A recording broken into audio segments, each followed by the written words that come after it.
Hai, Assalamualaikum anak-anak. Jumpa lagi untuk hari ini kita belajar IPA, tema 2, subtema 1 tentang ciri khusus tumbuhan. Yang mana setelah mempelajari materi ini, harapannya kalian dapat menyebutkan macam-macam tumbuhan yang memiliki ciri khusus. Yang kedua, kalian dapat mengkorelasikan antara ciri khusus tumbuhan dengan habitatnya. Berbicara tentang tumbuhan, ternyata ada banyak sekali tumbuhan yang ada di muka bumi ini. Seperti tercantum dalam Quran Surat Al-An'am ayat 99, yang artinya, kami tumbuhkan dengan air itu segala macam tumbuh-tumbuhan, maka kami keluarkan dari tumbuh-tumbuhan itu tanaman yang menghijau. Tahukah kamu?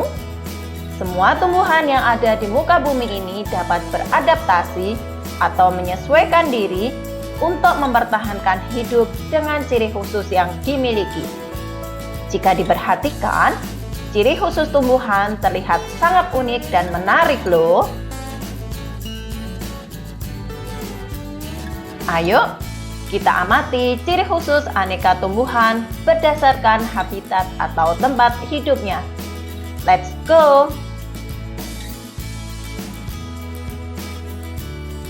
Berdasarkan habitatnya, tumbuhan dibagi menjadi 5, yaitu xerofit, higrofit, hidrofit, halofit, dan insektivora. Kita bahas yang pertama, tumbuhan hidrofit.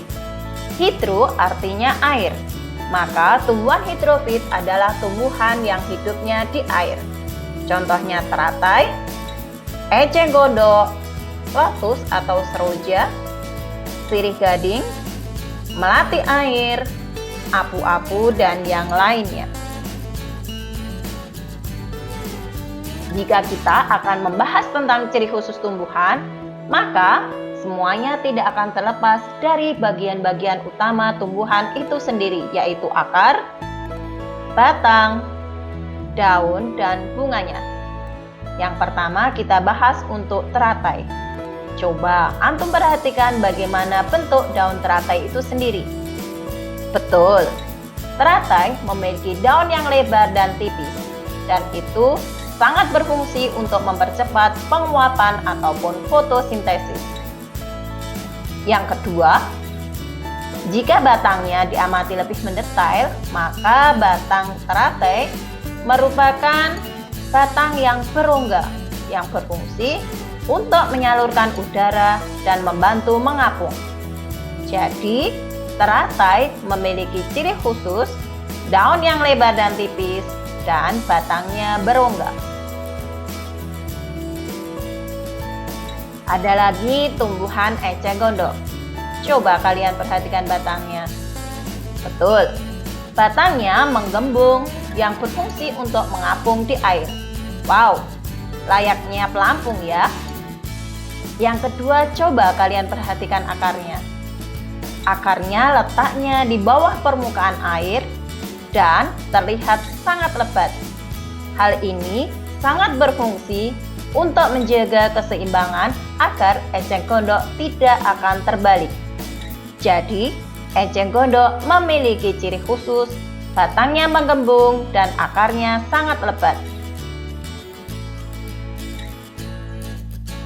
Yang kedua ada tumbuhan xerofit, yaitu tumbuhan yang hidup di tempat kering. Artinya, tumbuhan ini jika tidak terkena air dalam waktu yang sangat lama, insya Allah tumbuhan ini masih tetap akan bertahan hidup.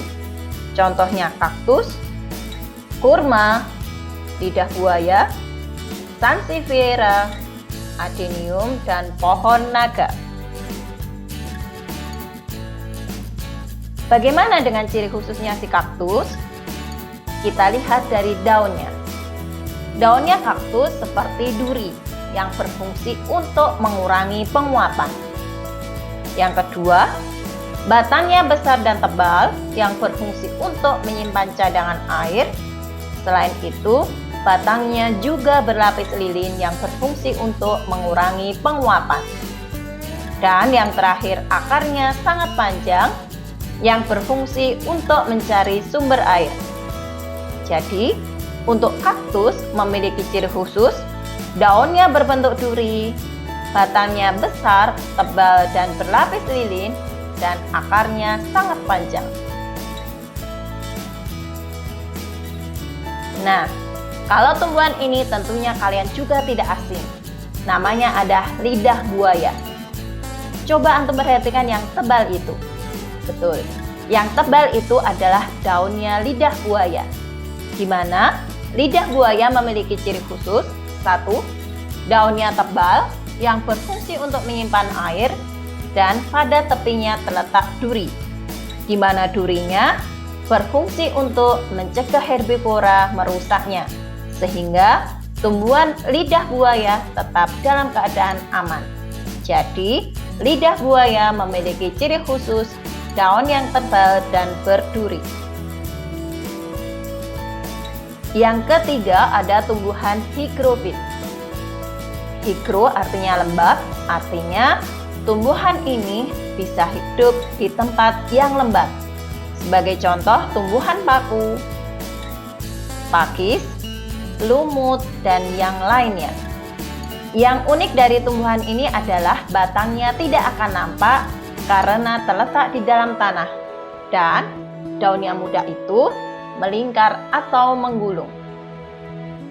Next, pernahkah kalian pergi ke pantai? Wow, ternyata banyak sekali yang suka pergi ke pantai. Pernah melihat tumbuhan ini? Betul sekali, namanya adalah tumbuhan bakau atau mangrove. Bakau atau mangrove bisa hidup di daerah pantai meskipun kadar garamnya sangat tinggi, miskin oksigen, karena memiliki akar nafas atau pneumatofora yang berfungsi untuk menyerap oksigen. Dan yang kedua, kelebihan garam yang diserap akan dikeluarkan melalui daunnya. Tumbuhan bakau juga disebut dengan tumbuhan halofit, yaitu tumbuhan yang hidup di daerah dengan kadar garam yang sangat tinggi atau miskin oksigen.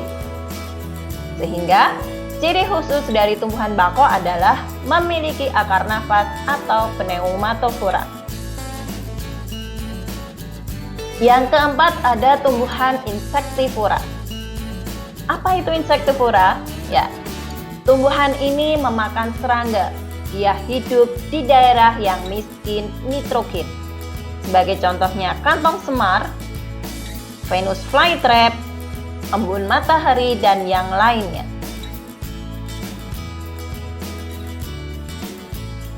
Coba antum perhatikan si kantong semar. Ternyata ujung daunnya berbentuk seperti kantung yang berisi cairan. Cairannya ini sangat manis dan mengeluarkan bau yang khas, sehingga menarik perhatian serangga. Setelah serangga masuk, maka serangga akan dicerna, diserap nitrogennya untuk mencukupi kebutuhan nitrogen kantong semar itu sendiri, sehingga kantong semar tetap bisa bertahan hidup. Sama halnya dengan kantong semar, Venus flytrap juga membutuhkan serangga untuk mencukupi kebutuhan nitrogen. Untuk lebih jelasnya, kita lihat video berikut. 3 tumbuhan pemakan serangga. Ternyata tidak hanya hewan yang makanannya daging, tumbuhan juga ada yang makan daging, khususnya serangga. Tumbuhan pemakan serangga ini disebut insektivora, teman-teman. Tumbuhan pemakan serangga biasanya memiliki cairan pada bunga atau daunnya untuk melumpuhkan mangsanya. Berikut ini 3 tumbuhan pemakan serangga yang perlu kamu tahu. Urutan ketiga, tanaman embun matahari. Tumbuhan ini dikenal dengan nama Sandeudrosera. Ada sekitar 200 jenis Sandeudrosera di seluruh dunia. Di bagian ujung tumbuhan ini terdapat tentakel dan cairan lengket untuk menjengkram serangga. Tentakel ini dapat bergerak dan membuat serangga yang terjerat menjadi lemas. Setelah itu dengan cepat tumbuhan ini mencerna serangga tersebut, teman-teman. Urutan kedua, tanaman Venus flytrap. Tumbuhan ini memiliki 4 hingga 7 daun yang pendek. Tumbuhan Venus flytrap suka memakan daging serangga seperti lalat, teman-teman. Tanaman Venus flytrap tumbuh di tanah lembab yang jauh dari sinar matahari. Daun Venus bisa terbakar jika terkena sinar matahari secara terus-menerus. Daun Venus bisa tertutup dalam waktu 0,1 detik setelah dihinggapi serangga. Cepat sekali ya kan? Urutan pertama, tanaman kantong semar. Kantong semar memiliki daun yang bentuknya seperti kantong. Kantong ini dapat menampung air hingga 1 liter. Selain untuk cadangan air, kantong ini juga berguna untuk menjerat serangga yang sedang hinggap. Kantong ini juga menghasilkan cairan yang berfungsi mencerna makanan berupa daging serangga, teman-teman. Di Indonesia, setidaknya terdapat 85 jenis tanaman kantong semar. Habitat terbanyaknya berada di Pulau Kalimantan dan Pulau Sumatera. Tumbuhan pemakan serangga bisa kita letakkan di tempat-tempat yang sering dihinggapi serangga, teman-teman, seperti dapur dan pekarangan rumah. Itu tadi informasi tentang 3 tumbuhan pemakan serangga. Informasi ini bisa menjadi panduan bagi teman-teman selama belajar dari rumah ya. Nah, bagaimana ciri khusus tumbuhan yang lain ya? Berikut ini beberapa ciri khusus tumbuhan selain hidrofit, xerofit, hygrofit, halofit, dan insektivora. Pernah mendengar nama bunga ini? Ada bunga bangkai dan Rafflesia arnoldii. Keduanya mengeluarkan bau yang sangat busuk yang berfungsi untuk memikat serangga. Yang mana setelah serangga datang, serangga tersebut berfungsi untuk membantu proses penyerbukan.